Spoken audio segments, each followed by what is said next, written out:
के शो में। Inter board नताइज में मुबैना घपले, भारी रकूम के एवज रद्दोबदल का इल्जाम, कितना सच? सैकड़ों नताइज में मुबैना हेरा फेरी से करोड़ों की आमदनी के पीछे कौन? कराची इंटर बोर्ड के आला अफसरान को हटाए जाने की सिफारिश, कानूनी पेचीदगियां क्या? लाखों तुलबा के मुस्तकबिल से खेलने वाले अनासिर कठेरे में कब लाए जाएंगे?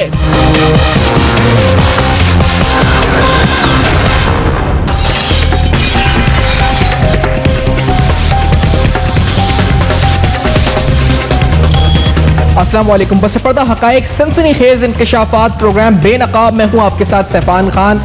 एजुकेशन के हवाले से, तालीम के हवाले से अगर बदउनवानी होती है तो उस बदउनवानी का असर ना सिर्फ एक्सचेकर को, स्टेट को जो लॉस होता है उस सूरत में, बल्कि मुस्तकबिल के सूरत में उन तुलबा के जो कि उससे जुड़े हुए होते हैं। इंटर बोर्ड कराची की बात हो रही है जहां पर रिजल्ट टैंपरिंग का इल्जाम, यानी रिजल्ट्स को तब्दील किए जाना, उसके एवज रकम बटोरना और फिर उस रकम का इस्तेमाल मुबैना तौर पर बदउनवानी में, ये वो इल्जामात हैं जो लगाए गए, जिनकी तहकीकात हुई और तहकीकात जिस सिलसिले में एंटी करप्शन डिपार्टमेंट सिंध ने करी, एंटी करप्शन एस्टैब्लिशमेंट सिंध ने, वो रिपोर्ट में आपको दिखाता चलता हूं।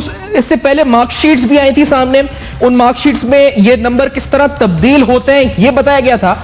एंटी करप्शन की वो रिपोर्ट इस वक्त आपको दिखाते हैं जिस रिपोर्ट के अंदर सेक्रेटरी सिंध को भी लेटर लिखा गया चेयरमैन एंटी करप्शन की तरफ से, और कुछ अहम पहलू उजागर किए गए। मैं इन अहम पहलुओं को चीदा कुछ नुकात को आपके सामने रखता हूं। इनमें एक इंपॉर्टेंट पॉइंट कहा गया, It is alarming that a government institution has been internally organized and being run on the lines of some mafia.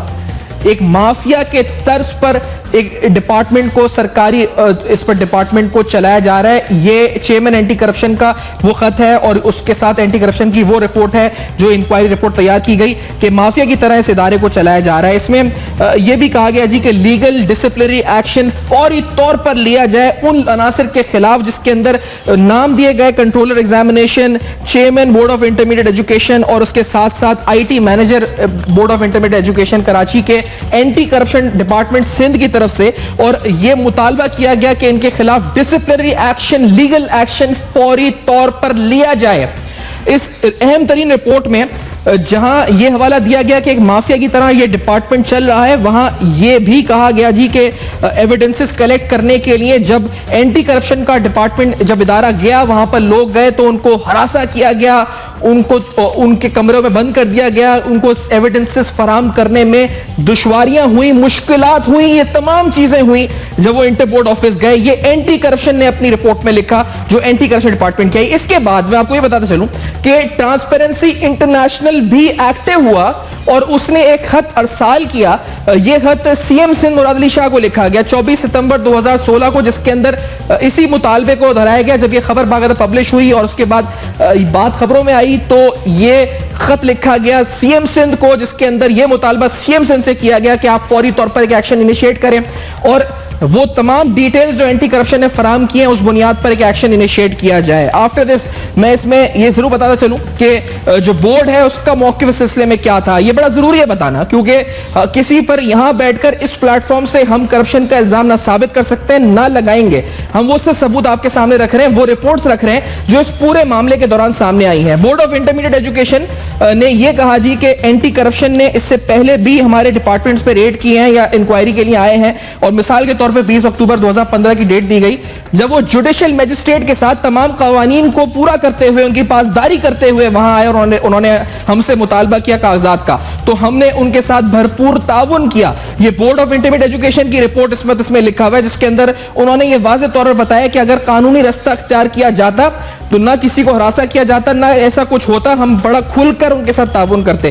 और इसके साथ साथ इस पूरी दास्तान के अंदर जो मुतासिर हो रहे हैं, कौन सही है, एंटी करप्शन सही है, इंटर बोर्ड सही है, किसके कानूनी इख्तियारात क्या हैं, मुतासिर तलबा हो रहे हैं, लॉस एक्सचेकर को हो रहा है। और साथ साथ बातें यहां तक आई, एंटी करप्शन ने यह भी इस रिपोर्ट में लिखा कि तहकीकात होनी चाहिए उन तमाम एम्प्लॉइज की जो यहां काम करते हैं डेली वेजेस पर, और इंटेलिजेंस एजेंसीज को रिकमेंड किया गया कि दे शुड इंटरवीन और उनको तहकीकात करनी चाहिए। यह मामला है काफी पेचीदा, ये मामले इसके तमाम जो इस पर पहलू हैं उनको उजागर करेंगे इस प्रोग्राम के अंदर, और इसके साथ साथ इस आगे चलकर आपको बताएंगे कि इस मामले से नुकसान कितना हुआ एक्सचेकर का और तुलबा का नुकसान कितना हुआ, ओवरऑल पूरा सिनेरियो से जो बना करप्शन के लिहाज से कितना बड़ा ये मामला बन चुका है और इस पर फौरी तौर पर हुकूमत सिंध को क्या एक्शन लेना चाहिए। आफ्टर दिस ब्रेक बेनकाब में और बहुत कुछ आपको दिखाने को, देखते रहिएगा, अब तक कहीं जाएगा नहीं।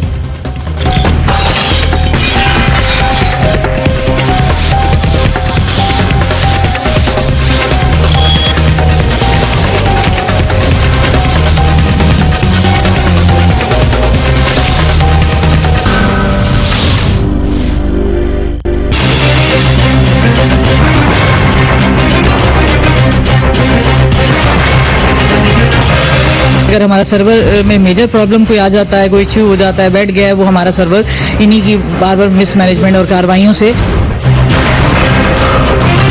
कंप्यूटर में जो फीडिंग करने वाला होता है, हो सकता है वो उसको आई साइट डिस्टर्ब हो और वो गलत फीड कर दे।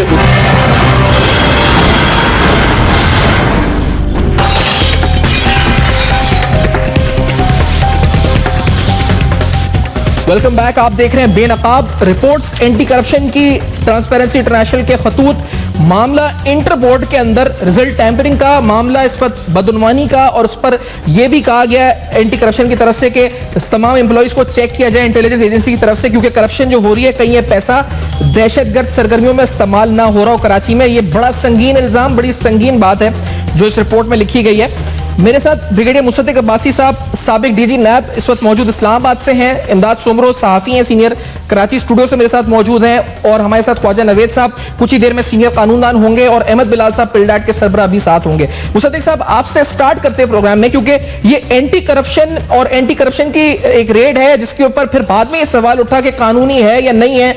एंटी करप्शन ने यह कहा कि हमारे साथ वहां पर यह सही सलूक नहीं किया गया, हमें हरासा किया गया।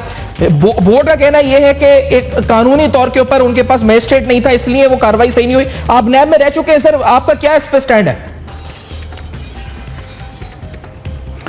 पहली बात तो ये, सैफान के कॉलेजेस, यूनिवर्सिटीज, बोर्ड्स, ये सोसाइटी की they are the most beautiful faces of the society, और इनको जो लोग हेड करते हैं या जो इन लोग जो इसको चलाने वाले होते हैं जी, वो इंटेलेक्चुअली बड़ी स्ट्रांग लोग होते हैं, पढ़े लिखे होते हैं।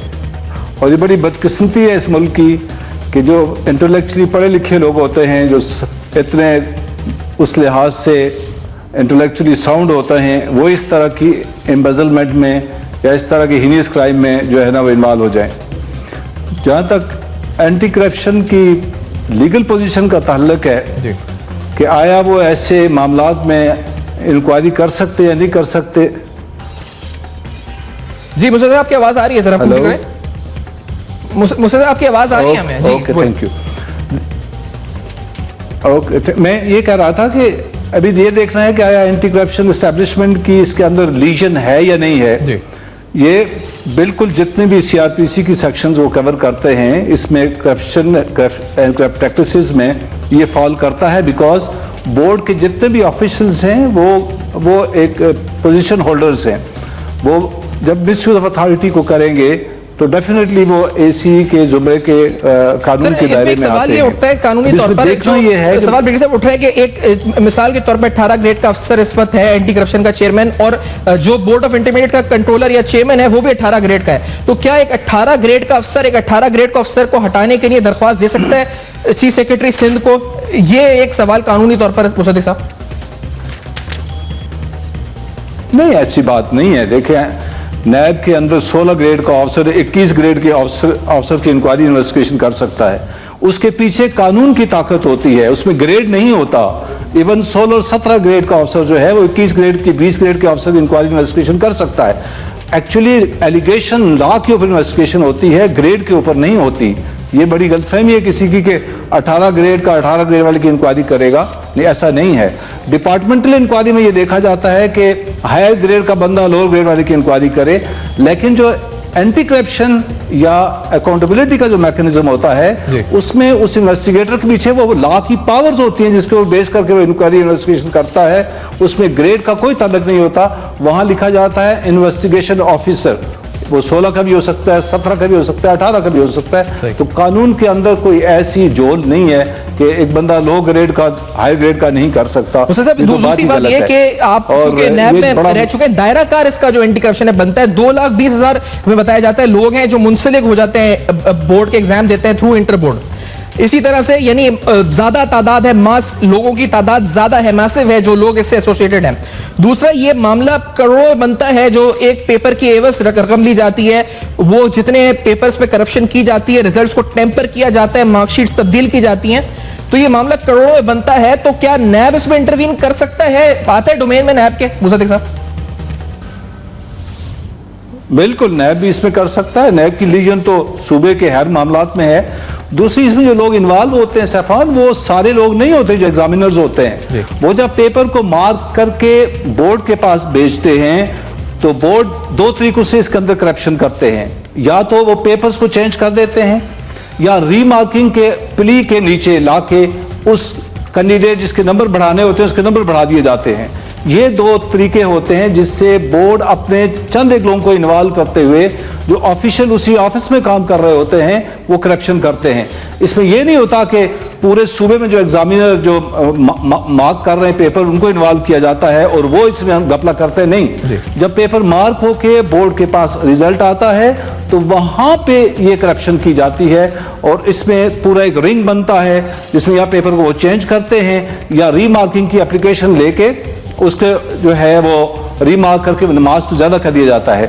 इसे में एक कोर्ट कर बहुत सारे केसेस, DI खान का केस था जो अभी मेरा कोर्ट के अंदर है, वहां पे इस तरह से करप्शन की गई कि जब पेपर मार्क होके आ गए तो उसके बाद उन्होंने रीमार्किंग के प्ली के नीचे उन पेपर्स को नंबर ज्यादा दिए और बाद केस में पेपर्स को चेंज किया गया और बल्कि एक केस में कंट्रोलर की अपनी साहबजादी जो है उन्होंने फर्स्ट पोजीशन ली थी, मुझे इस तरह से याद है उस केस के अंदर। तो ये वहां पे उसी ऑफिस के अंदर कराची के अंदर ये करप्शन हुई होगी। इसमें सारे लोग 225 लोग इन्वॉल्व नहीं है या 1,25,000 जो आप कह रहे हैं, इसमें सिर्फ वो बोर्ड के ऑफिस जिनकी अथॉरिटी है, जिम्मेवारी है, वो इन्वॉल्व है। इन्वॉल्व वो है। स्टूडेंट्स की तादाद में बता रहा था 2,10,000, मैं वहां के ऑफिसर्स की नहीं, स्टूडेंट्स की तादाद 2,20,000 में बोलना चाह रहा था। लेकिन इमदाद साहब मैं आपकी तरफ आना चाह रहा हूं। इमदाद सुमरो साहब, आपकी रिपोर्ट थी इससे पहले और ही मैंने रिपोर्ट्स देखी जिसके अंदर ये लिखा हुआ था कि इंटेलिजेंस, क्योंकि ये एंटी करप्शन चेयरमैन ने रिकमेंड किया इस रिपोर्ट में कि इंटेलिजेंस जो है एजेंसीज को इसकी इन्वेस्टिगेशन करनी चाहिए।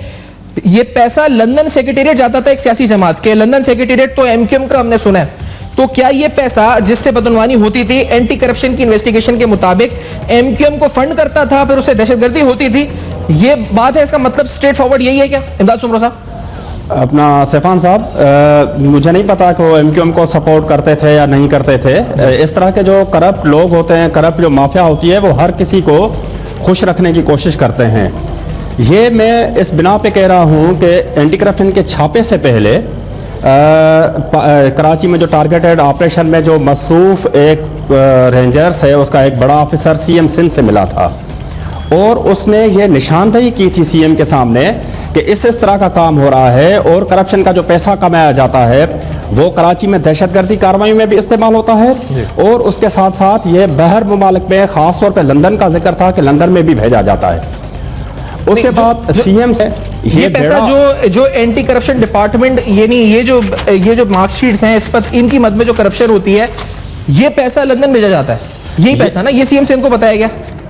ये इंटेलिजेंस एजेंसी की रिपोर्ट है जो उन्होंने CM को दी थी और उसी मीटिंग में हमारे सोर्सेज ने ये बताते हैं कि उन्होंने CM सिंध को ये कहा था कि अगर आप कार्रवाई नहीं करना चाहते तो हम खुद कार्रवाई करेंगे। CM सिंध मुराद अली शाह नए आए हैं और ट्रांसपेरेंसी पे यकीन रखते हैं, अच्छी अच्छी बातें करते हैं, तो उन्होंने कहा था कि हम खुद कार्रवाई करेंगे। फिर ये जिम्मा दिया गया था मुर्तज़ा वहाब साहब को जिनके पास एंटी करप्शन डिपार्टमेंट का चार्ज है, फिर गुलाम कादर थेबो साहब जो चेयरमैन है और उस वक्त के जो डायरेक्टर थे नज़र मोहम्मद बोजदार एक अच्छी शोहरत रखने वाले अफसर हैं, उनको ये टास्क दिया था जिसके बाद ये काम हुआ था, जिसके बाद ये छापा पड़ा था। अच्छा। और आपने ये जो सवाल उठाया था कि ये एंटी करप्शन का डोमेन है या नहीं है, बिल्कुल ये एंटी करप्शन डिपार्टमेंट का डोमेन है।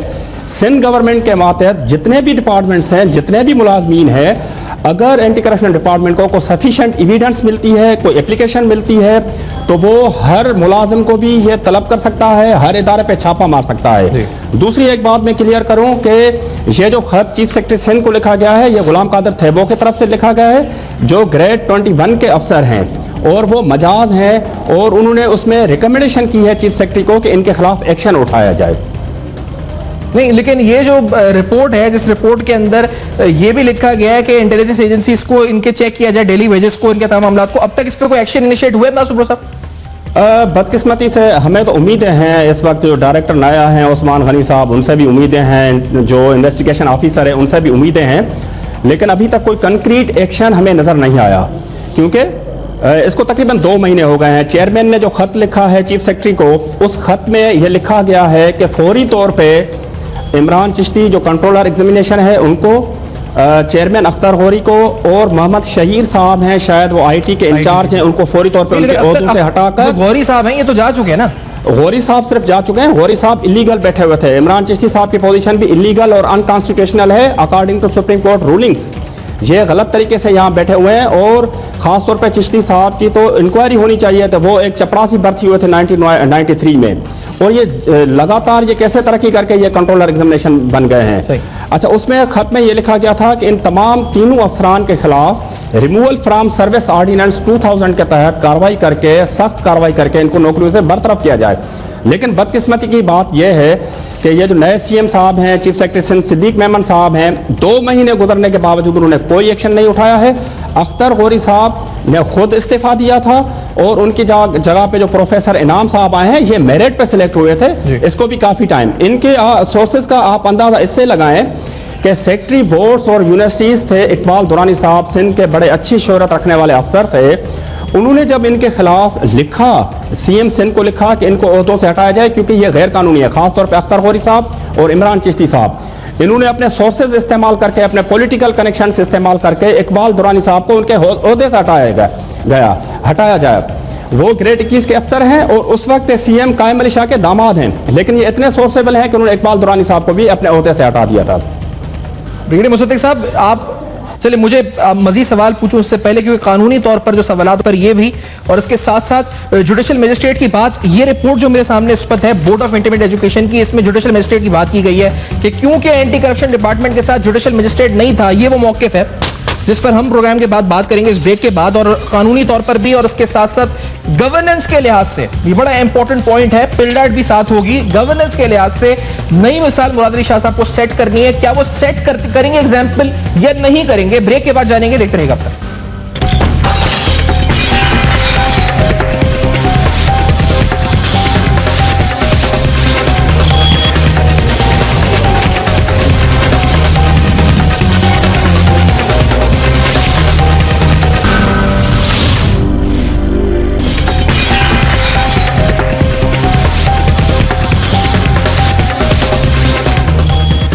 Welcome back. आप देख रहे हैं बेनकाब अहम तरीन मामला। ये मामला है स्टूडेंट्स के फ्यूचर का, क्योंकि करप्शन हुई, बदउनवानी मुबैयना तौर पर हुई इंटर बोर्ड में। एंटी करप्शन ने निशानदेही करी, एंटी करप्शन कोई रिपोर्ट्स को चैलेंज भी किया गया, एतराज़ात भी उठे, कार्रवाइयां भी हुई, लेकिन मामला स्टैंड किधर करता है? कंफ्यूजन है, क्या बोर्ड में करप्शन हो रही है, करोड़ों रुपए की करप्शन हो रही है, और क्या रिजल्ट्स को टेम्पर किया जाता है, मार्कशीट्स को तब्दील किया जाता है, जो लोग मुलव्वस हैं उनके खिलाफ अब तक कार्रवाई हुई है तो क्या हुई है, सिंध हुकूमत ने एक्शन क्या लिया है, क्या नहीं लिया?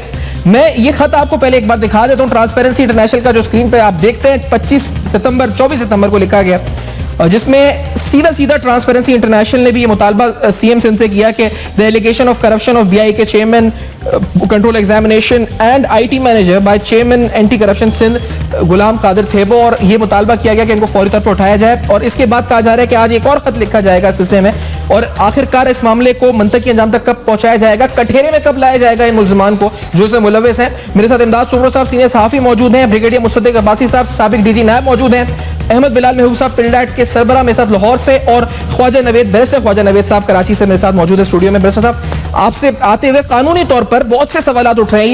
ये सवाल भी उठ रहे हैं कि आखिरकार ये किसकी कितनी लिमिटेशन है, कौन किधर स्टैंड करता है, क्या एंटी करप्शन ये कर सकती थी कानूनी तौर पर, जुडिशियल मजिस्ट्रेट के बगैर रेड हो सकती थी। बोर्ड ने ये सवाल उठाया कि जुडिशियल मजिस्ट्रेट के बगैर क्या एंटी करप्शन रेड पे आई है गैर कानूनी था, इसलिए हम उनके साथ जुडिशियल मैजिस्ट्रेट जो करते हैं साथ उनको लिया जाता है, तो उनकी हैसियत सिर्फ एक गवाह की होती है, और चूंकि उनके पास मैजिस्ट्रियल पावर्स हैं तो उनकी गवाही को एक ऑथेंटिकेटेड गवाही समझा जाता है। Otherwise he is also one of the prosecution witnesses. ये नहीं है कि कोई जुडिशियल मैजिस्ट्रेट ने अगर रेड किया है तो वो उस रेड के ऊपर वो खुद ही वहीं उस बंदे को कन्विक्ट कर देगा। ये कोई प्राइस चेकिंग का छापा नहीं होता। नहीं, उसका होना जरूरी है या उसका होना जरूरी नहीं, उसके बगैर भी हो सकता है, कोई मसला नहीं है। अगर आपके 2 मोतबर गवाह हैं और रिकवरी हुई है, तो जो भी चीज़ आपने अगर टेंटेड मनी रिकवर की है, या अगर आपने कागजात रिकवर किए हैं, या जाली सर्टिफिकेट रिकवर किए हैं, तो उसमें जो मुशीरनामा है उसकी रिक्वायरमेंट ये है कि 2 गवाहों के दस्तखत होने चाहिए, और वो दोनों गवाह आके उसको अदालत में सपोर्ट करें कि हाँ ये रिकवरी हमारे सामने इतने मिनट पे हुई है और आईओ ने रेड किया है। सर, आईओ ने रेड किया है, लेकिन यहाँ तो ये कहानी आई है कि आईओ जो रेड करने गया था उस समेत पूरी टीम को लॉक कर दिया गया कमरे के अंदर, दरवाजा बंद कर दिया गया अंदर, फिर उसको पुलिस बुलानी पड़ी, उसने थाने में कंप्लेन करी जाके, एफआईआर कटवाने गया वो कि मुझे बंद कर दिया गया। ये सेपरेट ऑफेंस है और ये उसके असली ऑफेंस को एग्रीवेट करता है। तो ये जो उसको गिरफ्तार किया गया आईओ को, और उसको बंद किया गया और उसको हरास किया गया है, तो इस बंदे को तो सिर्फ इसी बात के ऊपर सजा हो जानी चाहिए। अच्छा, और ये काफी है मतलब सजा के लिए। कानूनी तौर पर anti corruption can do this, ये आप इस पर कोई मामला कोई वो दो राय नहीं है। मैजिस्ट्रेट के होने से सिर्फ ये है कि एक मोतबर गवाह जो है वो ऐड हो जाता है, दैट्स ऑल। बाकी ये कहना कि जी मैजिस्ट्रेट का रेड के लिए होना जरूरी है, कोई ऐसी कोई बात नहीं है। मिसाल के तौर पे एक टेंटेड मनी पास ऑन होती है, आपके पास टाइम नहीं है कि भाई आप उस वक्त मैजिस्ट्रेट को प्रोक्योर करें, को मैजिस्ट्रेट लेना आसान थोड़ी है। और फिर आजकल ट्रैफिक है, रास्ते हैं, ये इतनी देर में ट्रांजैक्शन ही हो जाएगी, तो ट्रांजैक्शन हो जाएगी तो पकड़ेंगे कैसे। तो अगर आपके पास 2 मोतबर गवाह हैं, अभी तो नारकोटिक्स केसों में सुप्रीम कोर्ट ने ये होल्ड कर दिया है कि प्राइवेट विटनेस का होना जरूरी नहीं है, क्योंकि नारकोटिक्स माफिया जो हैं वो इतने खतरनाक लोग हैं कि वो लोग बेचारे जो हैं वो भाग जाते हैं, हरास हो जाते हैं, ये उनको मार देते हैं, उनको अगवा कर लेते हैं। तो अभी क्या होता है कि नारकोटिक्स का जो इंस्पेक्टर है उसने अपने 2 स्पाई रखे होते हैं गवाह, और रिकवरी के मशीर होते हैं, और उसमें इतनी कन्विक्शन हुई हैं कि हद ही नहीं। सही। अच्छा, अहमद बिलाल महबूब साहब भी मेरे साथ पिल्डैट के सरबराह मौजूद इस वक्त प्रोग्राम में है। अहमद बिलाल साहब, ये मामला ऐसे थोड़ा सा मैं आपको ब्रीफ, क्योंकि आप प्रोग्राम में आप शामिल हो रहे हैं, ये मामला है इंटर बोर्ड के अंदर, कराची इंटर बोर्ड के अंदर मुबैना तौर पर करप्शन का, जिसके अंदर एंटी करप्शन डिपार्टमेंट सिंध ने रेड्स करी, कुछ सबूत वहां से हासिल किए, एफआईआर काटी, इन्वेस्टिगेशन करी। एंटी करप्शन के चेयरमैन ने बाकायदा खत लिखा चीफ सेक्रेटरी को कि आप इन अफसरान को फौरी तौर पर यहां से हटा दें। सर, अब सवाल यह कि इसमें जो ट्रेल है उसके बारे में कहा जा रहा है कि शायद इसके जरिए दहशतगर्दी की फाइनेंसिंग भी होती हो, अमाउंट भी ज्यादा है। आपको एंटी करप्शन पर कितना एतबार है सिंध के कि वो इसको कैरी ऑन कर सकता है, या do you think NAB should take it या FIA should take it? Ahmed Bilal साहब।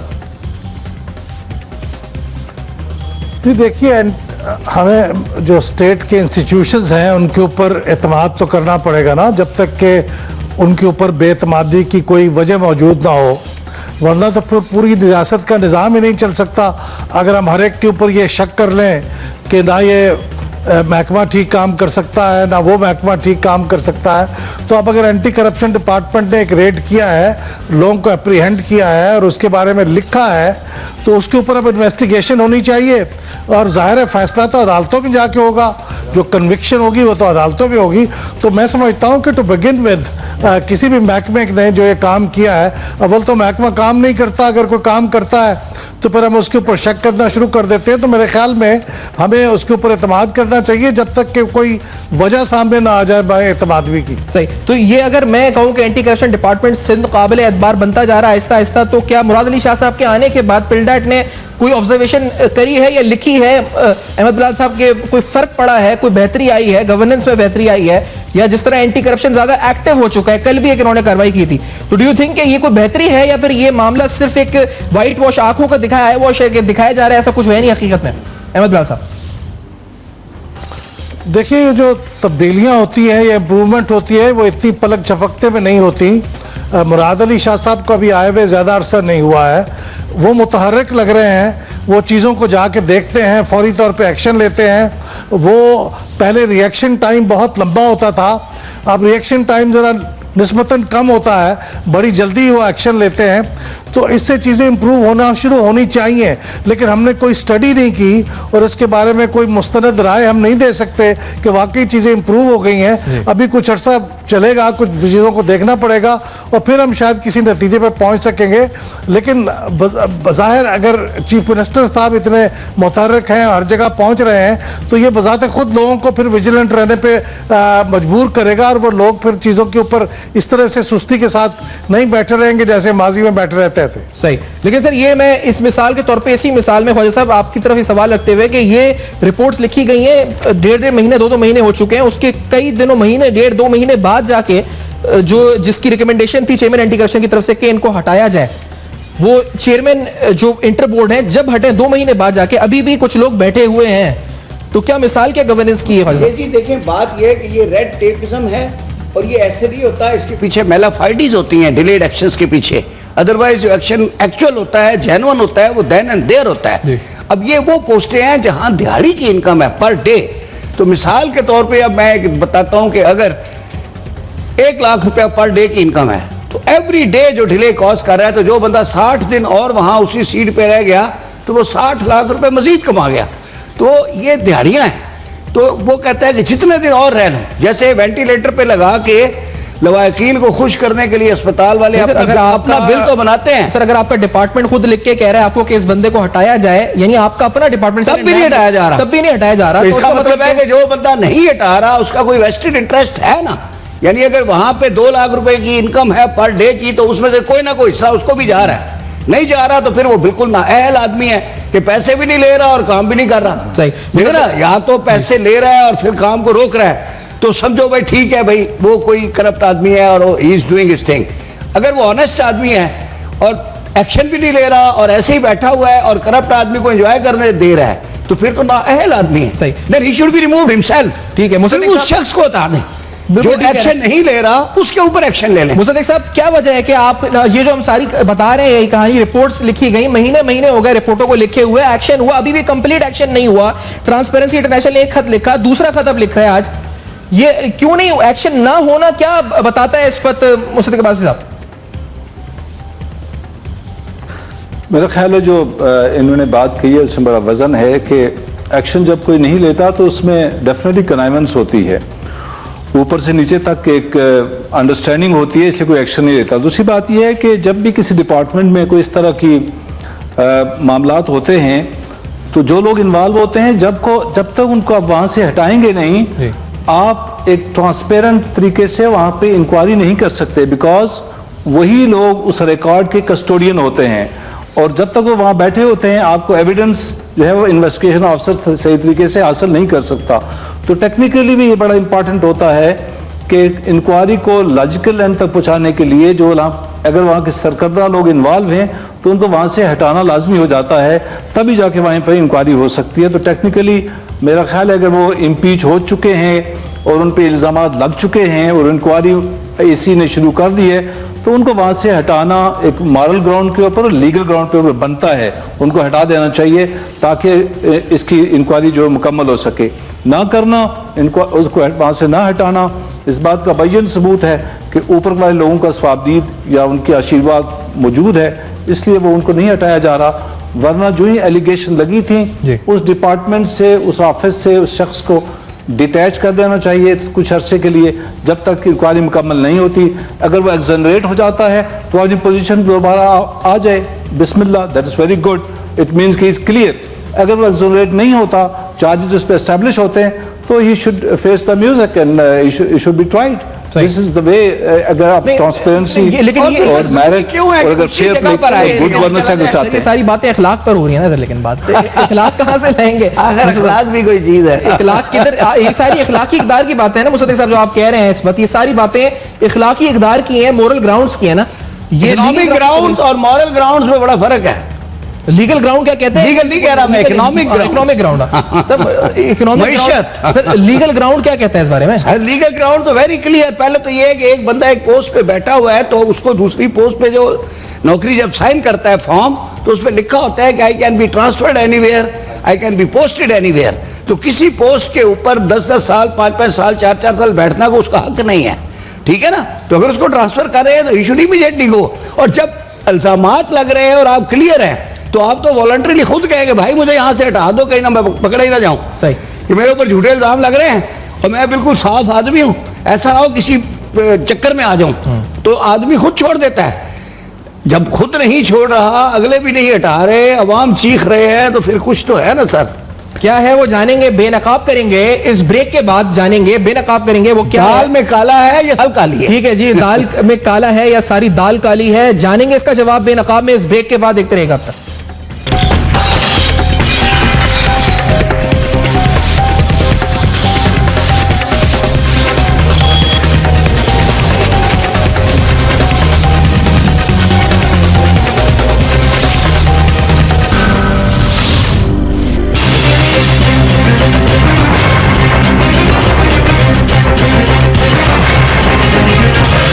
अगर हमारा सर्वर में मेजर प्रॉब्लम कोई आ जाता है, कोई इश्यू हो जाता है, बैठ गया है वो हमारा सर्वर इन्हीं की बार बार मिसमैनेजमेंट और कार्रवाइयों से। कंप्यूटर में जो फीडिंग करने वाला होता है, हो सकता है वो उसको आई साइट डिस्टर्ब हो और वो गलत फीड कर दे।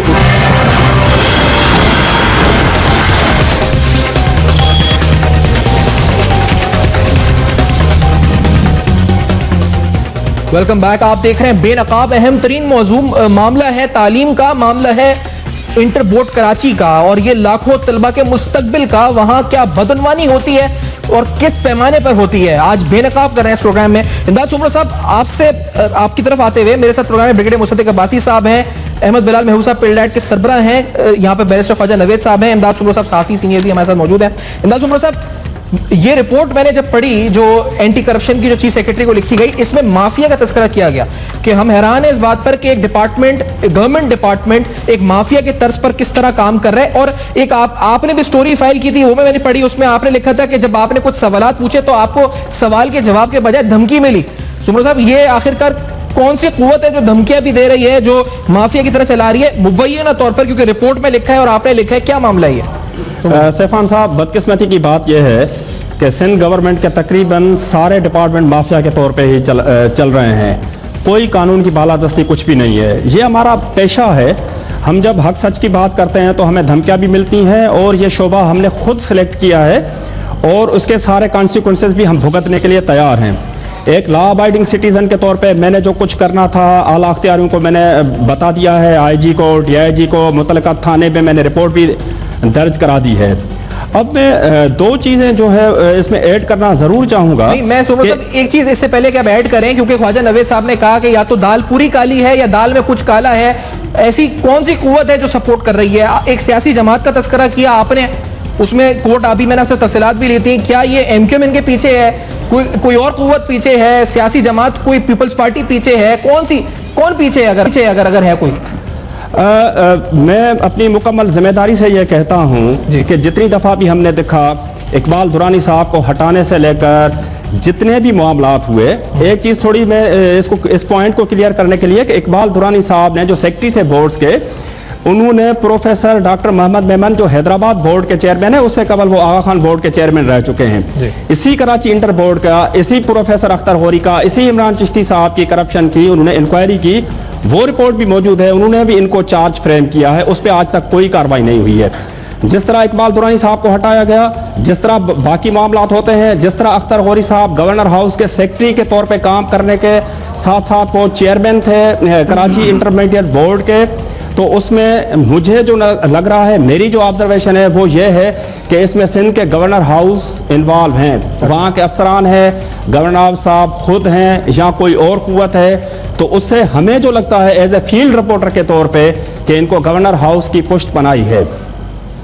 चले सर, ये आपने अपनी असेसमेंट दी है, और हकमी तौर पे तो मैं यहाँ पे हम तो ना साबित कर सकते हैं, यकीनी तौर पर नाम कोई अदालत है जो फैसला यहाँ पे सुना है। आपकी असेसमेंट इस बारे में ये है, ये हो सकती है। ख्वाजा नवेद साहब, ये मामला जिस तरह अभी मैं माफिया के बारे में सवाल पूछा था, तो अभी ये कहने लगे इमदाद के एक महकमा नहीं, बड़े महकमे, सारे महकमे से काम कर रहे हैं। अब ये अपने डिपार्टमेंट यानी खुद महकमा लिख रहे हैं कि आपका ये डिपार्टमेंट माफिया के तौर पर काम कर रहा है।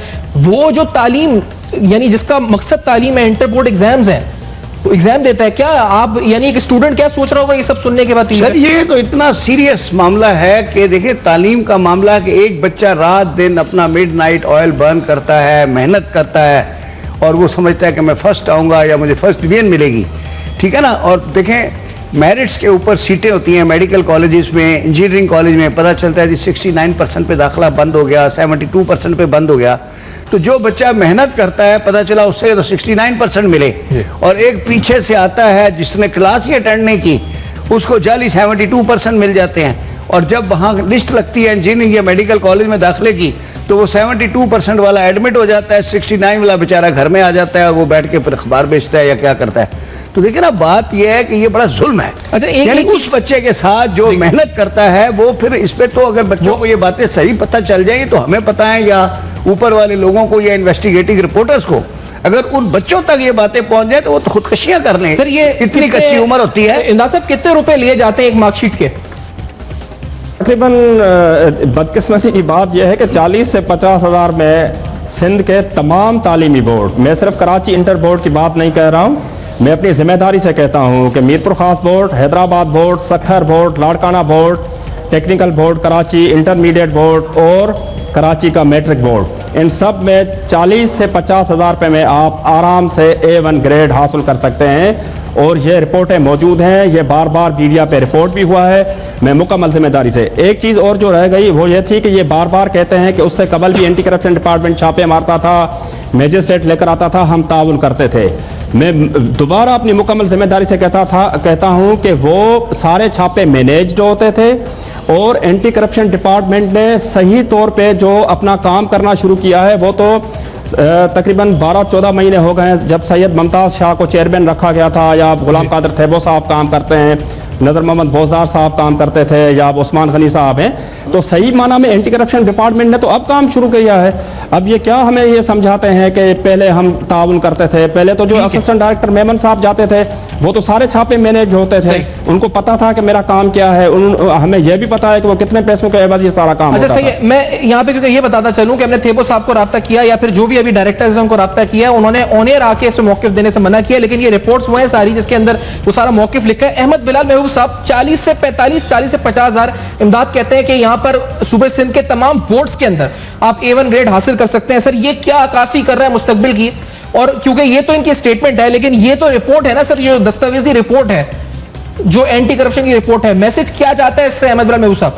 ये इस रिपोर्ट में भी यही सब लिखा हुआ है अहमद बिलाल साहब। देखिए ये जो रिपोर्ट है ये ओवरऑल जो पिक्चर हमारे सामने आती है उससे ये मैच करती है। हमें 13-14 के साल की और 2014-15 के साल की जो सारे सूबों की गवर्नेंस की क्वालिटी की असेसमेंट की है उसमें सिंध बॉटम पे आता है, बल्कि एक साल में तो ये बलूचिस्तान से भी नीचे है। तो सिंध की जो गवर्नेंस का बहैसियत मजमूई मयार है वो इतना ख़राब है। अभी बात हो रही थी कि दाल में काला है या दाल काली है, तो उससे तो पूरी दाल के काले होने के शवाहिद मिलते हैं। ये मुमकिन नहीं होता कि किसी एक डिपार्टमेंट में इतने अरसे से करप्शन चल रही हो और अगर पूरी हुकूमत ठीक से काम कर रही हो तो उसको दूर न कर सके या उसको रफा न कर सके या उन लोगों को अप्रीहेंड न कर सके। ये उसी सूरत में होता है जब पूरा के निज़ाम एक माफिया की शक्ल इख्तियार कर लेता है। तो मैं इत्तफाक करता हूँ जिन साहब ने भी ये कहा है कि एक माफिया की शक्ल है। जब माफिया होता है, जब चीज़ें एक दूसरे साथ कोऑर्डिनेट होती हैं, जब भी इस तरह से तवातुर के साथ चीज़ें चलती रहती हैं। और मुसलसल 2 साल हो गए हैं सिंध के अंदर गवर्नेंस का मयार बॉटम पे है, इसका मतलब है वहाँ हालात नागुफ्ता बे हैं। अब अगर दुरुस्त होना शुरू होंगे तो फिर ये इस किस्म के जो छापे पड़े हैं, जो रियल छापे हैं, तो इससे लगता है कि चीज़ें शायद कुछ सही होनी शुरू हुई हैं और अगर ये चलेंगी तो शायद हालात बेहतर हो जाए। सही। अच्छा, 2 चीजें, एक फेक छापा होता है और एक रियल छापा होता है, ये भी हमने अभी जाना, क्योंकि ये बोर्ड खुद कह रहा है कि जो 20 अक्टूबर 2015 को छापा था उसमें हमने ताउन किया। अब 2016 का जो छापा है इस पर हम ताउन नहीं कर रहे थे क्योंकि जुडिशल मजिस्ट्रेट साथ नहीं था। मुसद्दिक अब्बासी साहब, ये फेक वर्सेस रियल छापे भी होते हैं, इनमें ये फर्क होता है, फेक छापा रियल छापा? ये टर्म इन्होंने इस्तेमाल की है। पहली बात यह है कि जो पिलडाट के चेयरमैन बात कर रहे थे कि पॉलिटिकल विल जब होगी तो अकाउंटेबिलिटी भी होगी और एंटी करप्शन भी होगी। अगर पॉलिटिकल विल नहीं है और ऊपर से जो है कहते हैं ना fish rots from the head, और मछली ऊपर से सड़ चुकी है तो फिर इसका इलाज बड़ा मुश्किल होता है। हाल ये है कि अगर पॉलिटिकल विल आती है चीफ मिनिस्टर साहब में और उनके जितने भी लोग हैं नीचे, तो डिपार्टमेंट खुद आहिस्ता आहिस्ता लाइन अप हो जाते हैं, ठीक हो जाते हैं। और अगर पॉलिटिकल विल सैफान नहीं है तो ये बाकी सारी जो है महकमे फिर वो बाकी माफिया बन जाते हैं, वो अपनी मनमानी करते हैं। और जो हालत हम देख रहे हैं कि 50,000 में आप अपना ए ग्रेड खरीद सकते हैं, अगर इंटेलेक्चुअल करप्शन इस लेवल की सूबे में हो रही है तो इस मुल्क के मुस्तकबिल का क्या बनेगा, तो ये तो सोच के बंदे को खौफ आ जाता है। और जो अरेंज्ड रेड हैं, मुझे लगता है ऐसे है कि वो अपनी सफाई के लिए बाज़-औक़ात शायद एसी को इनवाइट करते हों, ऑन कप ऑफ टी, वो आते हों, वो डायरी में लिख देते होंगे जी हमने रेड किया, रिकॉर्ड सारा सही पाया, बिल्कुल ठीक है, तो उनको एक तरह से क्लीन चिट मिल जाती है। माइट भी इस तरह से होता हो, लेकिन मैंने अपनी 13-14 साल सर्विस में नैब के अंदर कम से कम ऐसी चीज नहीं देखी कि अरेंज रेड वो सानी साहब थे ना, वो कहते हैं छापा छापा है, चाहे असली हो चाहे नकली हो। असली आपने अभी पूछा था दाल काली है, पूरी दाल काली है, दाल पूरी काली लग रही है इसमें, आपको नजर आ रही है? छापा छापा है। हाँ, ये बिल्कुल ये चीफ मिनिस्टर बलूचिस्तान कहते थे ना, डिग्री डिग्री है, चाहे असली हो चाहे नकली हो। तो उसी हिसाब से इन्होंने कहा ना फेक छापा, मैंने कहा छापा छापा है, चाहे फेक हो चाहे असली हो। लेकिन कानूनी तौर पर इससे कानूनी तौर पर सर बात यह है कि बड़ी अच्छी बात मजिस्ट्रेट का होना जरूरी नहीं है। नहीं, कोई जरूरी नहीं है। He just a magistrate, is just a witness and he authenticates, मतलब वो एक मुतबर गवाह समझा जाता है। बाकी वो भी कटहरे में खड़ा होता है, वो भी हलफ लेता है, वो भी बयान देता है। और मैजिस्ट्रेट का तो हम सबसे ज्यादा क्रॉस एग्जामिनेशन करते हैं, सबसे ज्यादा क्रॉस मैजिस्ट्रेट का ही करते हैं। मुझे वाइंड अप करना है साहब, बहुत शुक्रिया मैं आपका अदा करता हूं, प्रोग्राम में ज्वाइन किया, ब्रिगेडियर मुसद्दिक साहब का और अहमद बिलाल साहब का, इमदाद सुमरो साहब का, जिन्होंने प्रोग्राम में आज हमने बेनकाब किया। हमने बेनकाब किया है कि आखिरकार किस तरीके से मुबैना तौर पर 40-50 हजार रुपए के एवज डिग्रियां या फिर मार्कशीट्स टेम्पर हो जाती हैं, A1 ग्रेड हासिल हो जाते हैं। एंटी करप्शन डिपार्टमेंट की वो रिपोर्ट्स, वो छापे, वो रेड्स, उनमें कितनी हकीकत है, कितनी सच्चाई है, कितने दावे दुरुस्त हैं, ये जानना बड़ा जरूरी था। और इस हवाले से कोशिश की कि न्यूट्रल लेकर हम समझ सकें आखिर वो कह रहा है। फीडबैक फेसबुक, ईमेल्स और ट्विटर पर देखते रहेगा। अब तक अपना बहुत ख्याल रखिए।